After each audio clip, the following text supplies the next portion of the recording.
भाई जब आप एजेंट के पास जाके सीधा ये बोल देते हो भी भाई ये रहा मेरे डॉक्यूमेंट, मुझे बाहर भेज दो, कैसे भी भेज दो, मुझे कोई फर्क नहीं पड़ता। सोचो उस बंदे को उन्होंने वहीं उसका स्टडी वीजा कैंसिल करके वापस 20।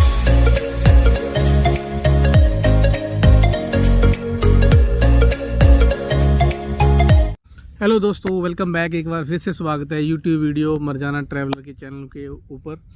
उम्मीद है आप सब ठीक होंगे और आप सबके प्यार से हम भी ठीक हैं। आपको याद होगा मैंने लास्ट वीडियो में बताया था भी बहुत ज़्यादा स्टडी वीज़ा ना रिफ्यूज़ हो रहे हैं, स्पेशली इंडिया की तरफ से 50% इंडिया से वीज़ा रिफ्यूज़ल हो रहे हैं स्टडी वाले। अब कोई उसका रीज़न मतलब कुछ भी हो सकता है। तो मैं आज जो मुझे ऐसे लग रहे हैं, मतलब जो मैंने जितना लोगों से मतलब बात की है, लोगों के इंटरव्यू सुने हैं, वीडियोस वगैरह देखी हैं, रीज़न जितने मेरे समझ में आए हैं भी कोई क्या रीज़न हो सकते हैं, ये मेरा एक ओपिनियन है। मैंने जो जितने फाइंड आउट किए हैं, मतलब कोई ऐसा नहीं भी यही रीज़न है, पर मुझे जितना फाइंड आउट हुआ है भी क्या रीज़न हो सकते हैं, क्योंकि मैं भी उसी जोन से आता हूँ जहाँ पे बहुत ज़्यादा लोग किसी ना किसी तरीके से बाहर जाना चाहते हैं। तो वो जिनको अगर उनको लग रहा है भी अगर थोड़ा सा बहुत इधर उधर का भी कर लें तो चल जाएगा। तो आज मैं उन्हीं पॉइंट्स के बारे में डिस्कस करूंगा भी हाँ यार कौन कौन से पॉइंट हैं जिनकी वजह से आगे चल के या फिर उसी टाइम पे जब भी आप वीज़ा अप्लाई करते हो, स्पेशली स्टडी वीज़ा अप्लाई करते हो, तो आपके वीज़ा रिजेक्शन होने के चांसेस बहुत ज़्यादा हो जाते हैं। सबसे पहले तो मैं जो बात करता हूँ वो करता हूँ भी जो आपका फ़ंड वाला सीन आता है, क्योंकि न्यूजीलैंड में फ़ंड बहुत बड़ा फैक्टर है। अगर आप स्टडी वीज़ा पे ऊपर आना चाह रहे हो, आप ग्रेजुएशन करने आ रहे हो यहाँ पे, तो सपोज करो आपकी 3 साल की स्टडी है, तो 1 साल का तो आप फीस भर के आओगे।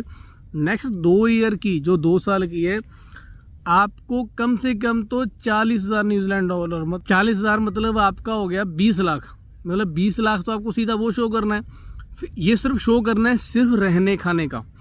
उसके बाद आपको स्टडी वगैरह की जो फीस है वो अलग से शो करनी है अगले 2 साल की। मतलब उसका कुछ फीस मतलब जरूरी नहीं पैसा ही शो करना है, आप कुछ एसेट में भी शो कर सकते हो। पर मैं आपको क्यों बता रहा हूँ, लोग इसमें 2 नंबर का भी काम कर लेते हैं। मतलब कई बार ना एजेंट को जैसे बोल देते हैं, बहुत काफ़ी ज़्यादा जिनके पास पैसे नहीं होते, उनकी मजबूरी होती है, वो एजेंट को बोल देते हैं भी उसमें कोई गलत नहीं है। कोई अगर आपकी तरफ से कोई पैसे शो कर रहा है ठीक है, पर जितना जब तक वो जेन्युइन है, जेन्युइन मतलब क्योंकि वो उनका क्या है, उनको तो आपसे इंटरेस्ट लेना है, वो इंटरेस्ट लेके आपका काम कर रहे हैं। पर दिक्कत कहाँ पे आती है भी अगर वो 2 नंबर में काम कर रहे हैं, मतलब ऐसे ही आपका फेक अकाउंट दिखा दिया, उसमें पैसे दिखा दिए, वो नहीं फंस रहे ना। फंस कौन रहा है? फंस आप रहे हो। आगे चल के जब आपका चेकिंग होगी तो उसमें अगर आप जेन्युइन आपका फंड ना पाया गया तो वो रिजेक्शन ही आना है। रिजेक्शन के बाद अगर ज़्यादा ही आपका वैसा लगा भी यार ये तो फ्रॉड वाला सीन है, तो आपको बैन कर देंगे।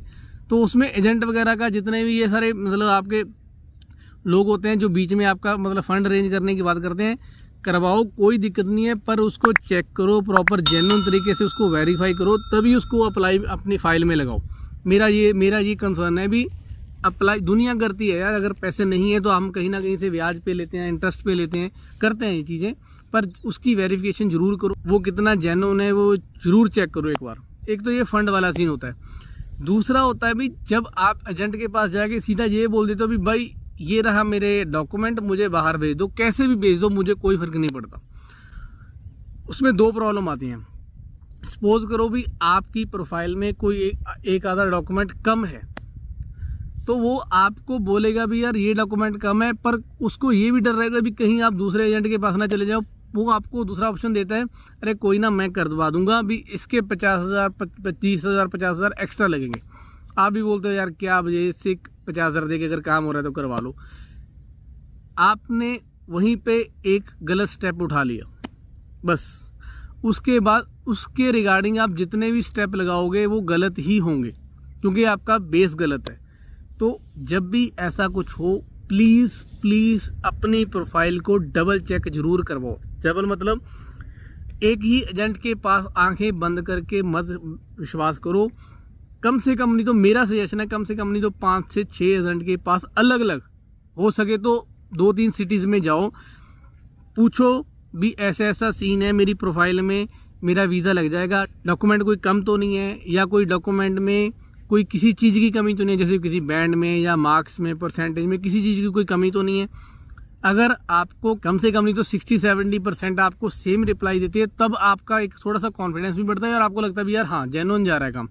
पर अगर आपको सभी अलग अलग बोल रहे हैं, सभी बोल रहे हैं भी यार ये मैं कर दूंगा, वो कर दूंगा, मैं इसके एक्स्ट्रा पैसे लगेंगे, तो समझ लो कुछ ना कुछ गलत हो रहा है या होने जा रहा है। तो आप उसको वहीं रोक सकते हैं। इसी के साथ मिलती जुलती एक चीज़ और है। सपोज करो आपके आईएलटीएस में या पीटी में आपके बैंड कम है, सपोज करो आपके 6 बैंड है। अब 6 बैंड में आपका यूनिवर्सिटी में एडमिशन नहीं हो रहा है, क्योंकि मैंने अपनी पिछली वीडियो में जिसमें मैंने मेंशन किया था भी वीज़ा, स्टडी वीज़ा बहुत रिफ्यूज़ल हो रहे हैं। 5% ऐसे हैं जो सिर्फ यूनिवर्सिटी से रिफ्यूज़ हो रहे हैं, बाकी कहाँ से हो रहे हैं, बाकी जगह से हो रहे हैं, मतलब पॉलिटेक्निक वगैरह या प्राइवेट कॉलेज से सिर्फ 5% हो रहे हैं। अगर आपका सपोज करो बैंड स्कोर, आईएलटीएस का बैंड स्कोर अच्छा नहीं है, तो हो सकता है या आपकी परसेंटेज थोड़ी सी कम है, तो आपको यूनिवर्सिटी नहीं मिल रही आपके कोर्स के लिए। सपोज करो आपने बोल दिया भी मुझे ये कोई XYZ कोर्स करना है, उसके लिए आपको यूनिवर्सिटी नहीं मिल रही, तो पर आपने तो बोल दिया एजेंट को जाके भी सर मुझे तो जाना है, जैसे मर्जी भेज दो। अब वो क्या करेगा, आपको उसी बैंड के ऊपर किसी प्राइवेट कॉलेज में एडमिशन दिला देगा। अब प्राइवेट कॉलेज को कोई फर्क नहीं पड़ता भी भाई कौन है क्या है, उनको फीस लेनी है, उसके बाद तुम अपना देखो, हम अपना देखेंगे। आपका बाद में क्या होता है, बीच में क्या होता है, कोई लेना देना नहीं है। उनकी क्रेडिबिलिटी कम होती है एज कम्पेयर टू यूनिवर्सिटीज, इसलिए यूनिवर्सिटी के चेक्स थोड़े ज़्यादा होते हैं, उनकी थोड़ा सा डिमांड ज़्यादा होती है, 6 की जगह 6.5 हो जाएगा, मतलब ये चीज़ें थोड़ी ज़्यादा होती हैं, पर वो ज़्यादा उतना ही वो आपका केस स्ट्रांग हो जाएगा। पर उसने अब आपकी फाइल लगा दी क्योंकि आपको सिर्फ जाना है। ये भी एक रीज़न हो सकता है रिफ्यूज़ल का, क्योंकि हो सकता है आपकी प्रोफाइल उस चीज़ के लिए उतनी जेन्युइन ना हो, तो वो रिजेक्शन आ जाएगी। एक और चीज़ होती है SOP, मतलब आपने स्टेटमेंट ऑफ पर्पस आपने सुना भी होगा भी, वो क्योंकि एजेंट इसी के चक्कर में इसी का नाम लेके सबको फंसा लेते हैं भी कोई बात नहीं SOP हम तैयार कर देंगे। SOP जो भी तैयार हो रही है उसको सिर्फ साइन मत करो, क्योंकि साइन आपके एंड में आपके साइन होंगे। उसको पढ़ो, एक बार पढ़ो, नहीं समझ में आ रहा किसी से पढ़वा लो, जो आपका अपना, मतलब ऐसा नहीं भी एजेंट से ही पढ़वा लिया, किसी ऐसे बंदे से पढ़ाओ जो आपका कोई ना कोई तो होता ही है ना, रिलेटिव में, फ्रेंड सर्कल में, जरूर पढ़ाओ। उसको पूछो इसका मतलब क्या है। अगर आपको उसमें कोई भी ऐसी चीज़ खटकती है भी यार ये तो मैंने नहीं किया ये वाला कोर्स, या मेरे पास इसका एक्सपीरियंस नहीं है, या ये फलानी चीज़ नहीं है, क्वेश्चन जरूर पूछो भी यार ये क्यों डाल दिया, ये तो मैंने किया नहीं है, ये तो फलाना, मतलब उसकी जो चीज़ें वो लिख रहा है आपकी, क्योंकि वही आपकी प्रोफाइल है, वही आपकी रिजेक्शन का रीज़न बनेगी। और एक सबसे इम्पॉर्टेंट पॉइंट, न्यूजीलैंड में जब आते हैं हमारा फिंगरप्रिंट नहीं होता, बायोमेट्रिक नहीं होते, तो अगर आपका इससे पहले कनाडा वगैरह का या किसी भी कंट्री का कहीं का भी कोई भी वीज़ा रिफ्यूज़ल हुआ है तो प्लीज़ मेंशन जरूर करो।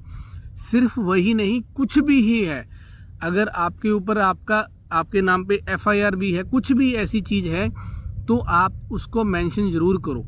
मैं उसका रीज़न बताता हूँ। अभी मैं एक न्यूज़ सुन रहा था यहाँ न्यूजीलैंड में। अब हुआ क्या लड़के के साथ, लड़के ने पहले कनाडा का वीज़ा अप्लाई किया, उसका रिफ्यूज़ल आ गया। अब रिफ्यूज़ल आने के बाद उसने न्यूजीलैंड का अप्लाई कर दिया, पर वहाँ पे उसने मेंशन नहीं किया भी मेरा कनाडा का रिफ्यूज़ल आ गया। अब हुआ क्या, उसके बाद उसका वीज़ा आ गया न्यूजीलैंड का, वो न्यूजीलैंड का वीज़ा आ गया, वो यहाँ पे स्टडी कर रहा है। आई थिंक 6 महीने या 1 साल बाद वो वापस गया। आई थिंक उसकी मम्मी बीमार थी, वो अपनी मम्मी से मिलने गया।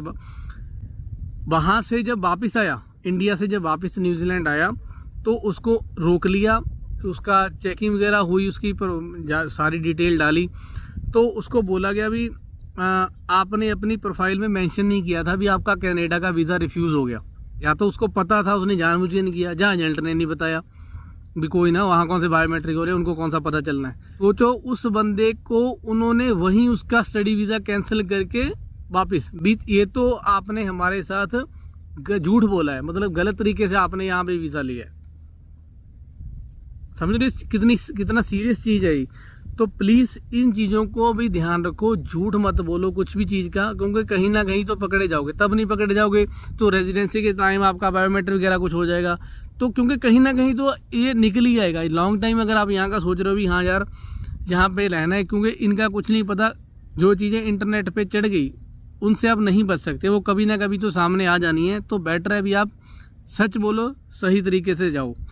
तो बस ये था, मुझे लगा आप लोगों के साथ शेयर करना चाहिए भी कौन कौन से रीज़न मुझे लगते हैं, तो इसलिए आज की वीडियो बनाई। बाकी आप लोग खुश रहो, प्यार बांटते रहो।